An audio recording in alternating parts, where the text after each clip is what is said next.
Hey, welcome to Alex Rocks. This is episode 11. I'm Suzi Q and Dhol. Hey, I'm Mark E. We are on episode 11. We've had 10 great episodes so far of Alex Rocks. Showcasing behind us tonight, we have had some amazing acts and highlighted some amazing venues around the country. Who we got tonight, Suze, on our Alex Rocks? Well, tonight we're going to be interviewing Guiltfilter, Excellent. the Smash Brothers, and the great Sam Sajaka from the Ears and Beargarden. All right.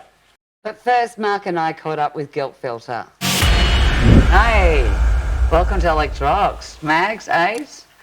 I believe I met you when I first moved to St Kilda, and pretty much the reason I'm here today. You're the first band I ever managed, which was the Dhols, and you've gone on from many projects, so Mexico, Guiltfilter, things like that. How did you guys actually meet? Well, yeah, I lived in LA for a year doing my musical education thing, and I landed back in Sydney. And at that stage, I was already playing the band there called Sea Monsters, but it wasn't quite enough. Yeah. And I think I might have answered a Craigslist ad. Was it Craigslist? I'm not sure. Doubt it. And so we met. Well, I think we were into the same thing. Yeah. Stooges at the time. Mm-hmm. And we sort of struck a chord. Yeah. And pardon the pun. Yeah, we did. And from then on, we did a number of gigs. And I think we probably booked a tour to Melbourne. Obviously, we knew we were both from Melbourne initially. And once we completed that tour, I think pretty sure Mags stayed on in Melbourne. I wanted to return as well. So we continued on. Yeah. And we did a number of gigs with a bass player called Deedsy. It was great. Deeds. Yes. He ended up returning back to his native New Zealand. And then I think at that stage we recorded LA, which was recorded at Atlantis. By Jed Starr was the producer. Mm-hmm. That went down quite well, strangely. But and then I think followed by another EP, Live Porn, which was recorded at the backstage of the Palace, and I can't remember who produced that. It was Andrew, someone from memory. I can't remember. Jeff Howard was it? No, on the stage. He was our manager. Half live and half. It was live. Yeah. Yeah. And I wanted to bring the swinging rhythm section to Melbourne, sort of Australia, because in LA there was Jane's Addiction, there was Chili Peppers. They'd been doing this style since the late 80s. Yeah. Australia hadn't seen anything like it. And so when I returned, that was on the forefront of my head. And so when seeking a bass player, and I saw Drew, he was a naturally swinging player himself. So I knew we would gel together musically as a rhythm section. Yeah. And I think, he brought in, 4 or 5 tracks on when we recorded La Calavera with Mick Letho. And Mags wrote the rest, and we had a 13-track album, and I think it got some critical acclaim. Yeah. And so that was really cool. And then I think we had a hiatus. And then you went on and you worked with other bands, including, the sound engineer from Cherry Bar, Joe Rodriguez, and his Inner Demons. And then what happened? And then at that point there, I think, look, it's a bit sketchy, but I think Mags kind of had enough, and he was off. Yeah. And then at that point there, the band was no longer complete. Yeah. And Drew had another band, and we sort of we reformed that band, and that lasted for a good half a dozen gigs and whatnot. What do you guys got coming up that's, recording-wise? I know live, of course, we're all waiting to get back out there, but are you guys writing, you got some new stuff in the pipeline, or...? So we've just recorded our new album with Mark Opitz producing, and he worked at the Alberts with Vanda and Young, and he took over AC/DC at Power Age, and he did all the Angels albums. Yeah, legendary producer, Mark Opitz, yeah. And then he did the Divinals and Hoodoo Gurus and did 2 INXS albums, recorded INXS live at Wembley and everything. And one of the things he said to us when he met us was, back then the Sydney guys used to think all the Melbourne bands were too arty whereas the Sydney bands had the proper rock feel. You know, AC/DC, the Angels, etc., had the rock and roll, even though most of those bands were actually originally from Adelaide. But anyway, whereas the Melbourne bands like Nick Cave, Birthday Party, Bad Seeds, you know, those sort of bands, Men at Work, all those were more the art rock kind of thing. Yeah. And that was a differentiation they made back then. So Adrian and I kind of came from Melbourne, went up to Sydney, got a bit of that rock and roll, and then came back to Melbourne and have the art rock thing as well. And that's kind of what Guiltfilter is. That's great. So yeah, the new album is La Bandera, which means the flag. The first album was La Calavera, which means the skull. And the new album, the artwork on the front of it is reminiscent of the Aboriginal flag. So it's kind of a statement there about maybe the flag, what the Australian flag should be. And yeah, we recorded in Melbourne with Colin Wynne, engineered it at 30mm Studios. And he's a fantastic engineer who's worked with a lot of acts down here in Melbourne. Mark Opit's producing. And yeah, but Colin's a really great engineer and he did a lot of work on the album. So the first single off the album is called Entropy, and there's a video clip for that that Adrian and I filmed ourselves. Okay, so this is in lockdown? No, so we finished the album just before the bushfires and lockdown, and we're about to launch the album. Yeah. A woman called Suzi Q and Dhol was like literally booking in the launch gigs when lockdown hit. So we actually haven't launched the album yet. As soon as we can play live again, we'll actually launch the album. But we did release it, and we've released the first single, Entropy, and a video clip for that single. And let's watch it now. Hey, rock on. Fucking Dolls, Guiltfilter, and Mexica. Love you all.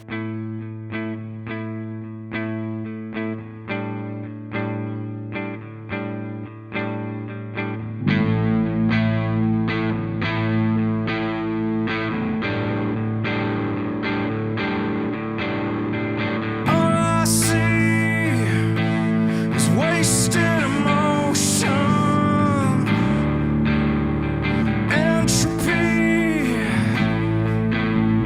focus.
I'm here with Smash Brothers, with Muzz, Ricki and Matty from Smash Brothers. How you guys going? Good, man. Yeah, good as hell, bro. Very cool. Thanks for coming on board. Thanks for joining us on Alex Rocks. All right, how's it been going with you guys? You know, during. Well, yeah, it's been quiet. It's been COVID times, so Yep. a lot of back and forward via file sharing. Yep. We're working on a new album at the moment, Yep. which was pretty much written prior to COVID, and we've just added a few different things. And you know what? We've got all this time. Let's like really focus on it and make it a good record for once. You know? Yeah, fantastic. Yeah, you got. That's right. You know, one of the great positives I always say about we looked for the positives is you got the time and with no gigs, I suppose. Yeah, it just gives you the opportunity to focus more on the writing and that side of things, doesn't it? Yeah. So I don't know when we're recording it. It should be coming out February or something. Yeah, probably about February. Pretty soon, I think. Yeah. What do you reckon, Muzz?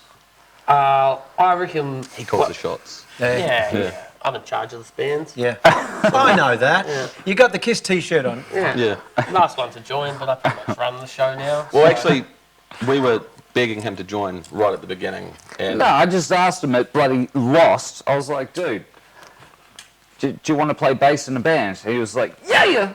I was like, sweet as, we're Sure Smash that wasn't Bros. John? That was Muzz. That was Muzz. At the top of Lost, man. Okay. You know, we're getting loose as hell. And Ian Asprey coming in there. Under false pretenses, I'm pretty sure I thought that this was a video game club.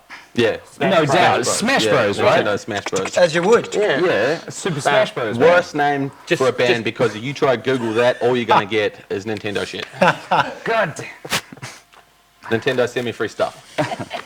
So, but anyways, yes. So we've got like 10 new songs that we're locked in, and just, you know, with the whole COVID thing, we've had heaps of time to be able to really hone it down. That's awesome. I know. I mean, it wasn't that long ago that you guys dropped the album. Hydrate. Hydrate was about a year ago. You dropped that album. We're going to be checking the video for Hydrate, title track from that album shortly. But yes, and now following up. Damn, another album. Very cool, guys. Yeah. Very cool. Absolutely, Number 3. man. We want to try and punch them out, you know, and especially in these times when there's not live gigs going around. So getting material out, you know, as quickly as we can, is just going to help, obviously. But yeah, it's a good time to knuckle shit down and and look at albums too. I mean, you know, Look, our singer's on right? his way over here. He He made it. Hey! Always late. Never a dull moment with Dane here. All right. Hey, Dane, take a seat. Bloody hell. Get in here. Come on, get in here. Oh, man. Where have you been? He's on the CC. He's on the... Oh, yeah. Yeah. Dane, lead singer, Smash Brothers. Unstoppable. Oh, Yeah, cheers. sit there, mate. How you doing, man? Hey, where's your hat? Bloody good, Mark. Nice to see you, Marty. Realistic genitalia. It's amazing. Stop touching him, man. He shaved his legs, especially for the... No, nah, he shaves his And legs cut all all the his time. toes Look at that. Well. Where's your toes? He doesn't need no toes, bro. I'm glad you could make it, Dane. I mean, you know, I know you're usually a prompt gentleman, you know.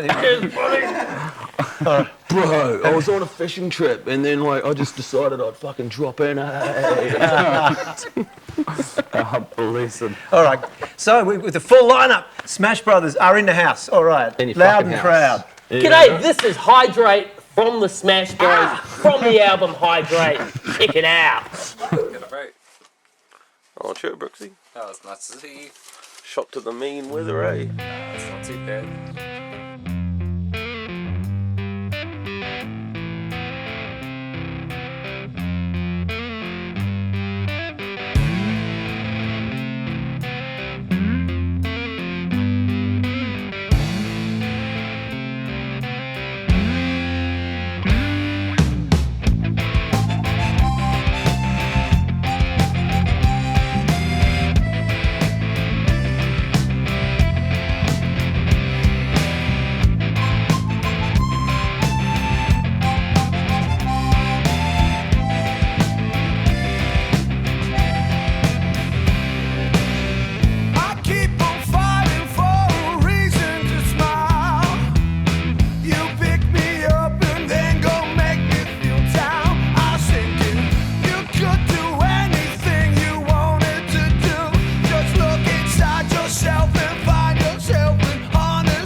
Hi, we're here with Sam Sajaka. He's had a very long career. He grew up pretty much in St Kilda with the ballroom, which is next door, which we might get into later.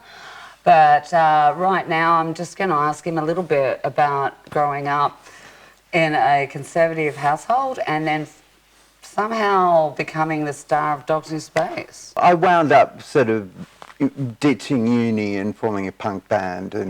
And even though I didn't have any... But then Richard Lowenstein... Yeah, we used to live together during a particularly degenerative kind of era. Yeah, and he's a pretty straight bloke. He's one of those observers. You know, I don't know, there's some philosopher who said there are butchers and the people that people butcher, like victims, and there are watchers in this world, and Richard Lowenstein was a watcher. Okay. And when we lived in that house and did all the things we did in that house, he was a watcher. And I think by that stage I was walking the street in Sydney with a guy called Nick Needles, who was actually in Dogs in Space. Yeah, I love and Nick Needles. He said something, Richard Lowenstein's making a movie with Michael Hutton's playing blah, blah, blah. And I didn't believe him. And then it all panned out. I was kind of okay with it for a long time until I actually saw the rough cut. And then it was in some place in South Melbourne. There's some, place where they do film cutting. And I can remember walking down the stairs and walking around the block about 3 times in shock as to how they'd sort of portrayed my life. But it's a work of fiction. Is it a work of fiction? Well, it's a work of fiction based on people's lives, and unfortunately, to my mind, it made me look awful. After you did see the film, you saw Dogs in Space, where were you at then musically? And in a lawyer's office, trying musically, to sue. Musically. Oh, musically. Yeah. Okay. By that stage, I'd kind of sold out to some extent, and formed a kind of haircut band with. What's that? Can you define selling out?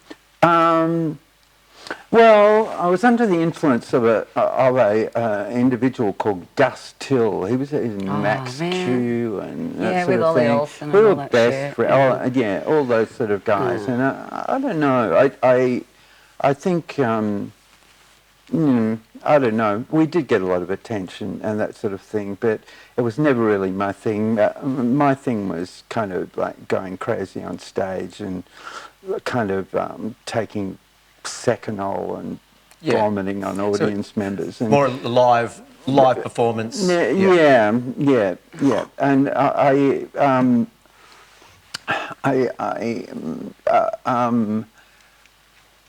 we got a fair amount of commercial success. We got record contracts and all that sort of thing, but it dissolved. And I think around '85, and not long after that, the movie started. And there were about 2 years. This is weird. I couldn't listen to music like on the car radio or anything like that. I just could not listen to it because I was so kind of. The whole experience has been so awful for me. I moved into theatre, and wound up writing plays for quite some time. Yeah, I can understand that. Yeah, and then moved back to writing music. So you're playing around again now. Well, when we can. When we can. And then when you felt that you were ready to get back out live, was that then Beargarden? What time are we looking about? So that was. There's a lot of years we're covering here. We don't talk about. Okay, so the bands. Okay, I know of but Beargarden, the Ears, of course. Yeah, I had a band in the '90s called Fact. We had a lot of fun. We toured and stuff. Okay, very cool. It was good.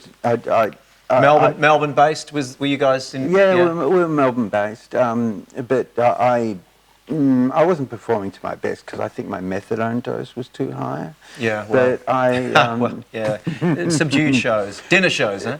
Yeah. Oh, okay, yeah, and then back to theatre. Back to music. So the talk a little most bit recent about band I've been in is the Moth Body, which was Moth Body, yes, a lot of Played at the library, great venue that's just reopened. I really enjoyed seeing Moth Body when I did see you guys. Oh yes, and of course yes, you did play at the Lyrebird, another small venue in St Kilda. Yeah. Very important, these little venues as well as the big venues. Little bands, little venues. That's right. And also the Ears from time to time play again. And I'm certain that we're going to do a gig soon. Of course they are. All right. Every time we get together, it's so much fun, and we're all still alive.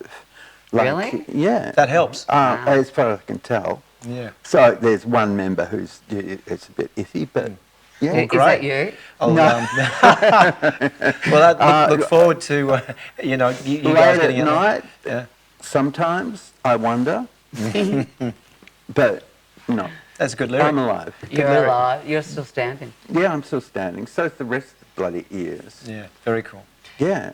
So, Sam, with the Ears and trying to reform a band, you've had other projects going on. What's the most recent collaboration? Well, I'm working with my long-term friend Dhol. He's an exceptional guitarist. He's like a kind of mini Robert Fripp. He's just wonderful. And at the moment we're just working duo. We've tried gigs together, but it relies on me playing guitar, and it's hard. I'm not that great. And possibly once we get out of this, we'll get a bassist and a drummer, and do the real thing. But but we're working. Well, here's to Sam Sajaka, Dogs in Space, and Personal Use. Thank you, Suzi. Thank you, Mark. Thank you, Sam. Cheers. Hey, Olga, looks beautiful down there. What are you up to? Hey guys, just hanging out with Social Cat, trying to find next week's local talent. Hey, Social Cat. Hey, Social Cat. Who we got next week? We've got Penny Eichinger on the show. Fuck yeah. Alex Rock, see you next week, guys. See you soon, sister. Thanks, Olga, for letting us know what's coming up next week. We've got a few surprises. Thanks for watching. Please subscribe to Alex Rocks. We'll catch you next time. Rock on.